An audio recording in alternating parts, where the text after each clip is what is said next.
मैं अपने सभी भाई बहनों का स्वागत करती हूँ आपके अपने YouTube चैनल प्रकृति पुरुष में। हम आगे की स्टोरी कंटिन्यू कर रहे हैं। बाबा मातंग को भान हुआ कि हनुमान जी ने हनुवाणी आरंभ कर दी है। ज्ञान की गंगा बहनी शुरू हो गई थी। सच यही था, 41 वर्ष की साधना करते हुए मातंगों ने स्वयं को इस योग्य बनाया था कि वे हनुमान जी से मिल सकें। अतः वे साधना पथ से होते हुए हनुमान जी के पास पहुँचे थे। ना कि उस पर्वत में कुछ विशेष था और ना ही उस स्थान में। उस स्थान पर मातंगों के सिवाय यदि कोई पहुँच भी जाता तो उसे हनुमान जी दिखाई नहीं देते। उनके दर्शन के लिए साधना का पथ पार करना आवश्यक था, ना कि उस पर्वत का पथ। सत्य है देव, आध्यात्मिक दृष्टिकोण से हम आपके पास आए हैं और आज भौतिक रूप से भी हम ही इस पहाड़ी को चढ़कर आपके पास आए हैं, चित्ता की समस्या का उपाय ढूंढने। चित्ता तो आनंद में है, उससे क्या समस्या हो सकती है? हनुमान जी चित्ता की ओर देखते हुए बोले। चित्ता अपनी माता विचेता के आंचल में आनंद में है। देव, सुचेता उसकी वास्तविक माता है, विचेता नहीं। बाबा बोले। किसी और का तो पता नहीं, बाबा अवश्य आनंद में थे। दशकों के पश्चात यह पहली बार था कि किसी संकट को सुलझाने के भार से वे मुक्त थे। स्वयं संकट मोचन जो वहां उपस्थित थे। हनुमान जी बोले, बाबा, हम इस बात का निर्णय कैसे कर सकते हैं कि चित्ता की माता कौन है? जिससे चित्ता की आसक्ति है वही उसकी माता है। इतनी बड़ी समस्या का इतना साधारण उपाय कैसे हो सकता है? बाबा के मन में एक विचित्र खींच उमड़ पड़ी। उसको छुपाते हुए वे बोले, देव, चित्ता तो एक छोटा बच्चा है। हम उस पर यह निर्णय कैसे छोड़ सकते हैं कि उसकी माता कौन है? उसे वशीकरण के माध्यम से भ्रमित भी तो किया जा सकता है। छोटा बच्चा? मेरी पूंछ को देखो बाबा, क्या यह अब छोटी प्रतीत नहीं हो रही? किंतु यह छोटी सी पूंछ कुछ क्षण पहले लंबी थी। इसी पूंछ की सहायता से आप इस ऊंची चट्टान पर चढ़े हो। हनुमान जी की अपनी पूंछ को हवा में उछालते हुए बोले। बाबा को अपनी त्रुटि की पहचान हुई तो बुदबुदाए, क्षमा करें देव, चित्ता छोटा बच्चा नहीं, वह एक आत्मा है जो पहले कई जन्म जी चुका है। इसलिए वह उतना ही बड़ा है जितना मैं अथवा अन्य कोई मातंग जन। परंतु मेरे कहने का अर्थ था कि बाबा का ध्यान भटक गया, क्योंकि बालक चित्ता उच्च स्वर में हंसने लगा था। कारण था हनुमान जी की पूंछ का, जो हास्यजनक रूप से सिकुड़ और बढ़ रही थी। हनुमान जी भी मंद मंद मुस्कुरा रहे थे। बालक चित्ता के तोतले स्वर शीघ्र ही एक विशेष भाषा के शब्दों में परिवर्तित हो गए। बाबा को लगा कि उन्होंने एक नवीन भाषा सीख ली थी, बाल ठट्टों की भाषा। चित्ता अपने बाल ठट्टों की भाषा के माध्यम से अपने पूर्व जन्म की कथा कह रहा था। मैं एक साधु था, परमात्मा की खोज में भटक रहा था, हिंदुओं के देश भारतवर्ष में। काल और स्थान का बोध में कब का खो चुका था। परम सत्य को पाने की इच्छा मेरे भीतर भबक रही थी। एक बार की बात है, तीव्र पिपासा ने मुझे इंद्रिय बोध करने पर बाध्य कर दिया। मुझे बोध हुआ कि मैं सुदूर किसी गांव की ओर जाने वाली डगर पर नंगे पांव चले जा रहा था। डगर के दोनों ओर फसलें लहरा रही थीं। प्रचंड गर्मी की दोपहरी थी। जिस धरती पर मैं चल रहा था वह इतनी उष्ण थी कि उस पर भोजन पकाया जा सकता था।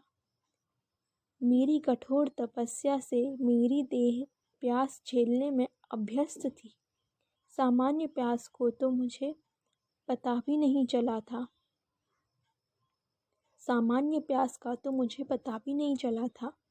मेरे मस्तिष्क द्वारा पानी पीने की चेतावनी देना इस बात का संकेत था कि मेरे देह तंत्र में पानी की एक बूंद भी शेष नहीं बची थी। मेरे पास मार्ग था जिस पर मैं चला जा रहा था। मेरे मन में स्वाभाविक विचार आया कि मुझे अपनी तीव्र प्यास की माया की एक चुनौती मानकर हरा देना चाहिए।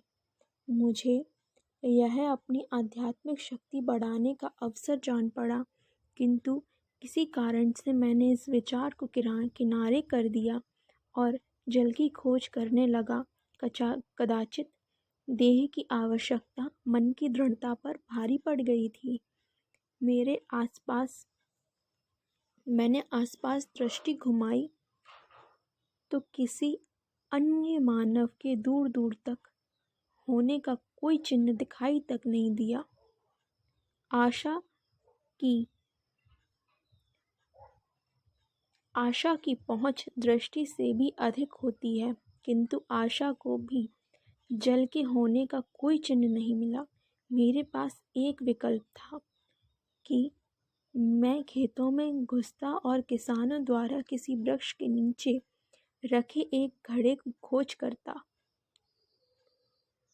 दूसरा विकल्प यह था कि मैं जिस रास्ते पर चल रहा था उसी रास्ते पर चलता जाता और पास के गांव में पहुंचकर किसी से पानी मांगता।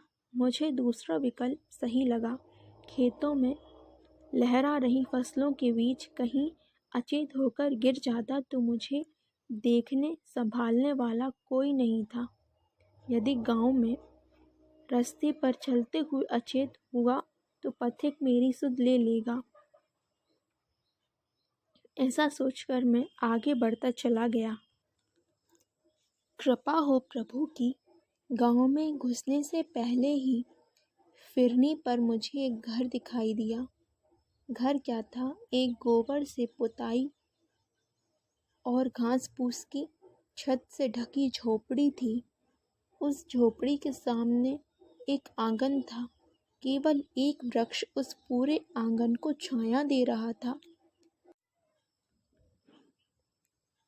वृक्ष के नीचे चारपाई पर एक बालक लेटा था।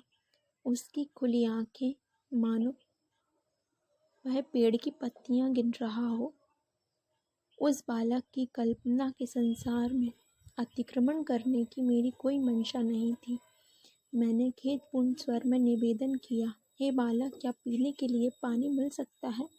बालक तुरंत उठ खड़ा हुआ और झोपड़ी के भीतर चला गया। पानी मिलने की आशा ने मेरे धैर्य का बांध तोड़ दिया था। मेरे मन को एक विचार ही था कि कब मुझे पानी का भरा हुआ बर्तन मिल जाए और कब मैं उसे अपने सूखे होठों से लगाऊं।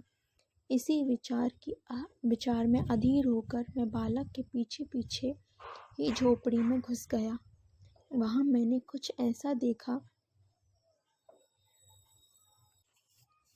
कि मेरी प्यास तुरंत मर गई। झोपड़ी के भीतर का अंधकार अमावस्या के अंधकार से भी घना था। मृत्यु घात लगाए बैठी थी। कोई मृत्यु शैया पर पड़े हुए कराह रहा था। जैसे ही मेरी आंखों ने उस अंधकार से मित्रता की, एक दुबली सी महिला का अधमरा तन कोने में पड़ी चारपाई पर बिछा दिखाई दिया।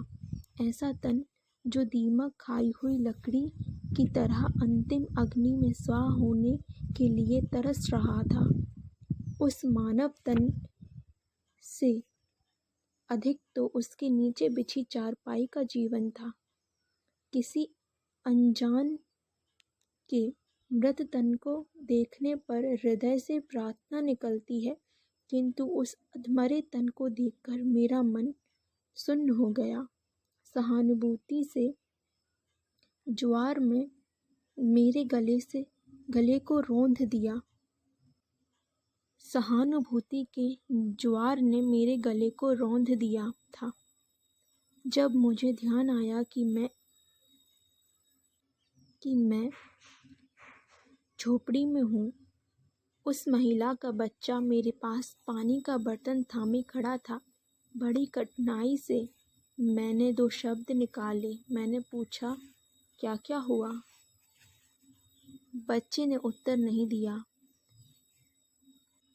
उसने उसकी दृष्टि नीचे कर ली और अपने हाथ में पकड़े हुए बर्तन को एकटक देखने लगा, परंतु मेरी प्यास तो कब की मर चुकी थी।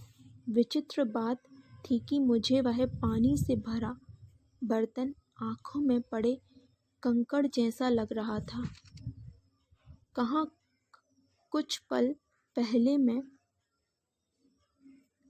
प्यास से मरा जा रहा था, और अब जब पानी सामने था, प्यास से भी अधिक पीड़ाजनक अनुभव ने मेरे मन को जकड़ लिया था। मैं एक साधु था। जब चिकित्सक हाथ खड़े कर देते हैं, तब भक्तजन साधुओं से आशा लगाते हैं। मुझे अपने दायित्व का भान हुआ। घुटनों के बल बैठकर बालक की आंखों से आंखें मिलाकर मैंने पूछा, कदाचित मैं आपकी माँ को स्वस्थ कर सकता हूँ। बताओ, उन्हें क्या हुआ है? उसके चेहरे पर